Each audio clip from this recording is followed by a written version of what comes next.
पेनड्राईव्हच्या काळात अर्थसंकल्पीय बजेटसाठी 82 लाखांच्या बॅगा खरेदीचा निर्णय घेण्यात आलाय।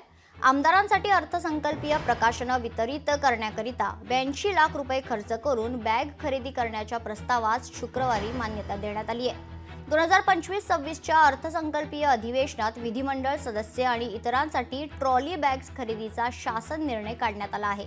त्यामुळे एकीकडे पेपरलेस कामकाजावर भर दिला जात असताना दुसरीकडे अशा महागड्या बॅगा खरेदीसाठी मान्यता दिल्याचं पाहायला मिळतंय।